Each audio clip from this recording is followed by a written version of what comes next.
tendance à croire que on fait la prière sur le pain, Netilat et la prière sur le pain, que sur du pain cuit. Mais des fois, on croit que si le pain, on l'a frit ou quoi, on l'a mis dans la friture, on croit que c'est... Il y a des personnes, peut-être, qui se croient dans leur tête que ça y est, on peut faire dessus maisonnote. Ça arrive souvent après le Shabbat. On sait que le pain, c'est pas bien de jeter le pain. Alors quand il reste du pain de Shabbat, alors il reste du pain des fois le samedi soir, le dimanche, et au lieu de le jeter, on en fait ce qu'on appelle du pain perdu. On le met dans l'œuf, on le met dans la poêle, que je sais pas comment on appelle ça. Et ça, dans la poêle avec de l'œuf, on le fait frire. Alors du pain comme ça, d'accord, c'est sûr que du moment qu'il y a, c'est des gros morceaux, d'accord, où il y a plus de 30 grammes ces morceaux, d'accord, donc c'est sûr qu'on doit faire netilat et moti comme du pain normal. Il n'y a pas de différence. C'est pas parce qu'on a mis dans la poêle que ça y est, il est plus, d'accord, comme c'était du pain. Et donc maintenant, on a fait ça, donc on fera à moti et birkat, c'est pareil, d'accord. Pour habituer les enfants à faire moti et birkat avec ça. Contrairement à des biscottes. Des biscottes, on fait la prière de maisonnote, pas du pain. Pourquoi? Quelle différence entre le pain qu'on a mis à la poêle et les biscottes? Tout dépend à l'origine, cet aliment, pourquoi a-t-il été fait? En quoi? Le pain perdu, c'était du pain. On a fait comme on a fait. Donc, c'est de faire un moutim. La biscotte, depuis le début, c'est pas du pain en général. Les biscottes, c'est des pâtes qui sont faites spécialement pour les biscottes. Donc, ça reste maisonnote. Voilà la différence entre du pain perdu et des biscottes. Aujourd'hui, c'est la Eloula, le jour du Tzaddik Rabbi Israël de Salante. Rabbi Israël de Salante, c'était un rave on l'appelle Meyasset Tenoat Amoussar. C'est lui qui a incité, tellement insisté sur une chose qu'un homme a besoin pour rester dans le bon chemin, qui est le moussar, la morale. En français, on appelle ça l'éthique, j'ai vu. C'est-à-dire des livres qui nous rappellent un peu comment se conduire.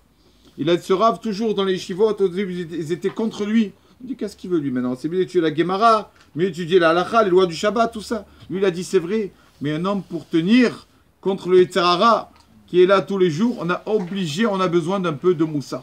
Il a beaucoup insisté sur le respect d'autrui, le kavod de la zoulat, toujours pour les autres, il était prêt à s'effacer. Il y a beaucoup de choses. À part que c'est un grand dans la Torah, hein, mais c'est grand dans la Torah, il y en a beaucoup. Mais des personnes qui sont grandes dans les midot aussi, dans les caractères, dans comment se conduire. Lui, c'était Rabbi Israël de Salante. Plusieurs histoires sur lui. Une première histoire, qu'une fois, on l'a vu dans sa chambre, il marchait, il allait de droite à gauche, et il se disait une Mishnah dans une Mishnah de Avot, qui disait, la Mishnah, un enseignement qui dit, la jalousie, l'envie et les honneurs sortent de l'homme du monde. Ils peuvent une personne qui est trop jaloux, qui est trop jalouse, une personne qui a trop d'envie dans ce monde et qui veut trop d'honneur, ne peut pas vivre. Parce qu'à chaque fois, il veut ça, ça ne lui suffit pas, et ça, je veux acheter encore ça, et ça, j'ai pas eu ça. Et donc, on le voit dire cet enseignement sans s'arrêter. Akina, Tava, Vakavod, Motim, mais lui, il marche à droite à gauche, il dit ça. Et son élève lui dit, Rabbi, pourquoi juste cet enseignement? Il lui a dit, demain, je dois aller rendre visite à un élève à moi qui est, Baruch Hashem, très aisé. Il a une belle maison, une belle villa. Et j'ai peur que quand je vais le voir, je vais voir sa villa, j'ai peur de, Chazvé Shalom, d'être jaloux ou de l'envier. Pour pas tomber dans cette faute-là, je me remémore bien cette Mishnah-là, pour pas être jaloux et être trop envieux envers quelqu'un d'autre. Et aussi, c'était un jour la Askara de sa maman, et donc, on a vendu le Kaddish. Et une personne qui dit 20, lui dit 30, etc. Et dès que le Rav il a vu qu'un autre il le voulait, il a arrêté, il a plus monté les enchères. Alors il s'enlève, il lui dit, Rabbi, c'est la skara de votre maman. La skara de votre maman, il faut faire Kaddish. Pourquoi vous laissez les autres? Il lui a dit de faire kavod à quelqu'un d'autre, de faire plaisir à quelqu'un d'autre, pour l'élévation de l'âme de ma maman, c'est beaucoup plus que des dizaines de Kaddishim. Faire pour ma mère, que j'ai laissé quelqu'un d'autre, fait plaisir à Baruch Hashem, quelqu'un du peuple juif, ça a plus de valeur pour ma mère. Ça elle montera encore plus haut. Je préfère laisser l'autre et ne pas faire le Kaddish. C'est pas grave, je laisserai l'autre faire le Kaddish. Il y a l'histoire aussi très connue. On l'a raconté plusieurs fois, qu'il marchait devant, dans la rue, il faisait presque nuit, et il passe devant chez un cordonnier. Et le cordonnier qui était en train de réparer des chaussures, Il faisait presque nuit. Youpa, il réparait à ça avec une petite bougie le cordonnier. Rabbi Israël lui a dit, cordonnier, ça y est, ferme. Il fait presque nuit. Youpa. Et la bougie avait bientôt s'éteindre. Ça y est, il faut que tu fermes, tu vas te reposer à la maison, tu as assez travaillé. Il lui a dit, le cordonnier lui a dit, Kol Zeman Shaner Dolek, tout le temps que la bougie est allumée, je peux réparer. J'ai encore la bougie, elle est là, elle est allumée. Je profite de la bougie pour réparer. Alors Rabbi Israël de Saint, il a dit, combien j'ai appris de la phrase de ce cordonnier. Tout le temps que la bougie, c'est-à-dire l'âme, l'étincelle juive d'un homme est en lui, il est encore en vie, d'accord, bah, il peut réparer. Tout ce qu'on a fait, on peut réparer. Dieu nous donne le temps de réparer tout le temps. 20 ans, 40 ans, 50, 60, 70 ans, il n'y a pas d'âge. On peut toujours réparer. Il a dit, j'ai appris beaucoup de ce cordonnier. Il y a aussi...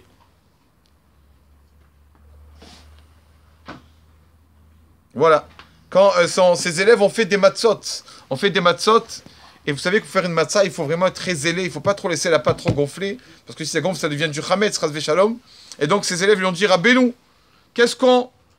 Donne-nous un peu des lignes de conduite. Comment se conduire en faisant les matzot. La halakha, combien de temps on doit laisser la pâte gonfler, combien dans le four. Il leur a dit, faites attention à ne pas crier la veuve qui est en train d'aplatir la pâte. Ça, c'est plus important que tout. Faites attention à cette dame veuve là qui est là. Ça, on peut faire des fois, on fait bien la halakha et tout, mais chas shalom, faire de la peine à une personne, ça vaut pas le coup. Il y a l'histoire connue aussi qu'il était invité chez son élève, qu'il a harcelé, Rabbi, je vous demande de mériter, venez chez moi un Shabbat. Il lui a dit d'accord, ça va. Après, maintes fois qu'il lui a demandé, il lui a dit je viendrai chez toi vendredi soir. Mais c'est moi, s'il te plaît, laisse-moi moi diriger le repas. Il lui a dit d'accord, Rabbi, il n'y a pas de problème. L'élève qui a préparé les plats, poissons, viande, salade, etc., le Rav, il va venir. Et Rabbi Israël le centre, il arrive, il lui a dit allez vite, vite. Shalom aleichem, malaché acharet. Il fait vite, shalom aleichem, tac. Yom HaShishi, kidouche direct. Il dit bon, le Rav, il doit avoir faim. Rabbi, mon Rav, il doit avoir faim. Et il mange vite comme ça. Il dit amène la viande, s'il te plaît. Quoi, il y a un deuxième plat, la viande. Amène la viande. Il prend le Rav, il mange, allez. Chazak Baruch, merci Maïm Acharonim, venez on fait Birkat Amazon. Et l'élève il a dit attends, comment ça se fait qu'il fait vite le Rav? Le Rav lui dit merci beaucoup, merci l'élève qui dit oh, merci beaucoup, mais dans son fort intérieur il dit attends le Rav on s'est préparé, on a fait une belle table, lui il a mangé vite comme ça, il est parti le Rav. Je comprends pas, mais il n'a rien dit au Rav. Et et alors la femme de ménage, qui est l'aide ménagère là-bas, qui était là-bas à la maison, qui écrit une lettre au Rabbi Israël de Salante. Rabbi, je voulais vous remercier pour le vendredi soir où vous êtes venu chez votre élève, donc chez mon patron. Grâce à vous, j'ai pu rentrer chez moi tôt, après quand vous avez fini de manger, et faire le kidouche et le mouti avec ma famille. D'habitude, votre élève, il reste tard à table, moi je les aide. Quand ils finissent de manger après leur briquette et leur dessert, moi je dois rentrer chez moi, je rentre très tard. Mon mari déjà presque il dort, mes enfants ils dorment. Grâce à vous, Rabbi, j'ai pu faire kidouche et mouti avec mon mari. Alors le Rav, il a pris la lettre de cette femme-là, il est venu chez son élève, il lui a dit, regarde, je sais que l'autre fois tu t'es étonné, comment ça se fait que je suis vite parti de chez toi, j'ai mangé vite, etc., j'ai accéléré. Voilà la réponse. Voilà. On peut faire des mitzvot et tout, mais la pauvre, l'aide ménagère, la pauvre, c'est sur son dos et tout, c'est pas la peine de faire une mitzvah quand c'est sur le dos de quelqu'un d'autre.